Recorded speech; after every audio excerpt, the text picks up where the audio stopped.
Gilliard. I got so much motherfucking design on right now. Break it down, bring it back, make it clap. I got 3 old thoughts, new guap, where that thing, bitches on my line. Assalamualaikum warahmatullahi wabarakatuh.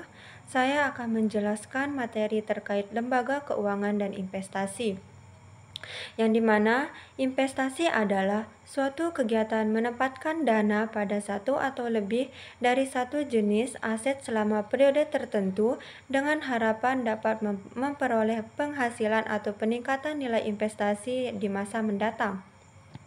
Konsep investasi dibagi menjadi 3. Yang pertama, menempatkan dana pada masa sekarang.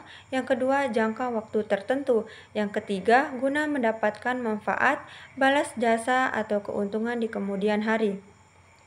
Aspek investasi dilihat dari 3 aspek. Yang pertama, aspek uang yang ditanamkan dan diharapkan.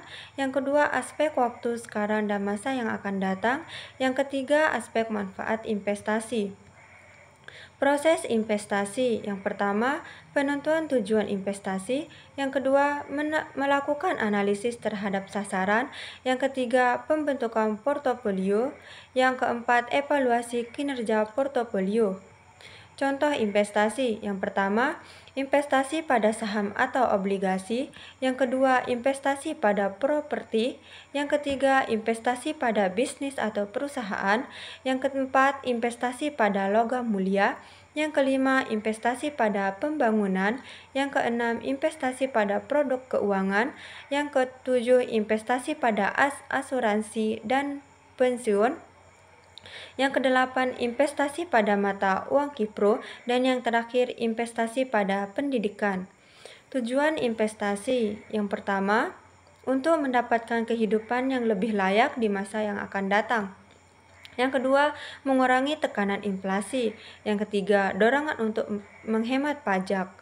Fungsi lembaga keuangan. Yang pertama, melancarkan pertukaran produk, barang dan jasa dengan menggunakan uang dan instrumen kredit.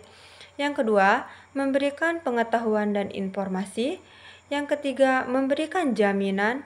Yang keempat, menciptakan dan memberikan likuiditas. Lembaga keuangan.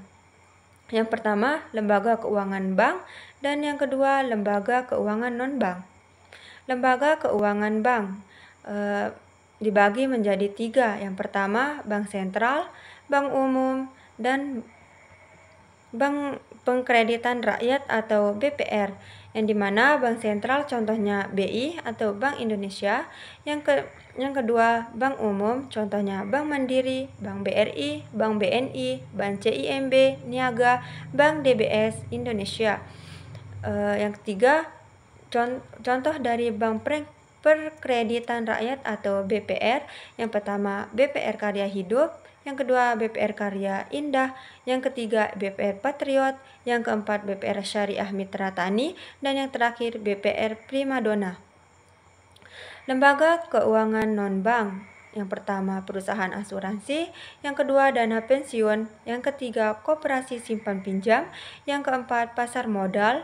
Yang kelima, perusahaan anjak piutang. Yang ketujuh, perusahaan modal ventura. Yang kedelapan, perusahaan pegadaian. Yang kesembilan, perusahaan sewa guna usaha. Yang 10, perusahaan kartu kredit. Dan yang 11, pasar uang. Dan yang terakhir, perusahaan pembiayaan infrastruktur. Tujuan lembaga keuangan. Yang pertama, bank menghimpun dana dari masyarakat. Yang kedua, bank menyalurkan kembali dana yang telah dihimpun. Yang ketiga, bank memberikan kredit pada masyarakat atau perusahaan. Yang keempat, pegadaian memberikan pinjaman kepada masyarakat. Yang kelima, koperasi memberikan jasa simpan pinjam kepada para anggotanya.